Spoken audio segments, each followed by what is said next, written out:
Rice సోదరులందరికీ నమస్కారం అండి. ఈరోజు మీ పరిచయం చేయడం వాటర్ పంపులు వచ్చేసి పెట్రోల్ వాటర్ పంపు, డీజిల్ వాటర్ పంపు. పెట్రోల్ వాటర్ పంపు వచ్చేసి గంటకి లీటర్ పెట్రోల్ తీసుకుని 40 లీటర్ పంపింగ్ చేయడం. ఇది గంటన్నరకి లీటర్ తీసుకుని మీకు అంతకన్నా వాటర్ పంప్ అనేది లిఫ్టింగ్ చేయడం జరుగుతుంది. దీన్ని వచ్చేసి కంటిన్యూషన్గా 3 గంటలు వాడుకోవచ్చు. దీన్ని కంటిన్యూషన్గా అయితే 5 గంటలు వాడుకోవచ్చు.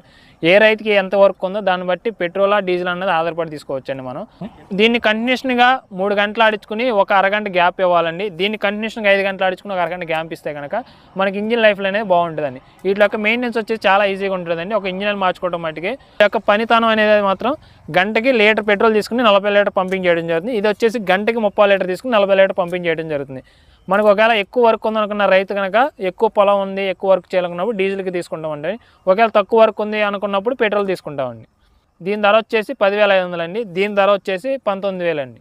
దీని గురించి మరిన్ని వివరాలు తెలుసుకోవాలనుకుంటే కనుక మన ఆఫీస్ అడ్రస్ వచ్చి గన్నవరం ఎయిర్పోర్ట్ అది సమీపంలో ఉన్నటువంటి కిసాన్ కృషి అగ్రో ఇండస్ట్రీస్ అండి. ఒకవేళ మీరు ఈ యొక్క మిషన్ చూసి ఒకవేళ డెమో చూడాలనుకున్నా మన దగ్గరకు వచ్చి ఆఫీస్ దగ్గర వచ్చి చూడొచ్చండి. మరిన్ని వివరాలు తెలుసుకోండి కనుక స్క్రోల్ అయితే నెంబర్ కాల్ చేసి మరిన్ని వివరాలు తెలుసుకోవచ్చు.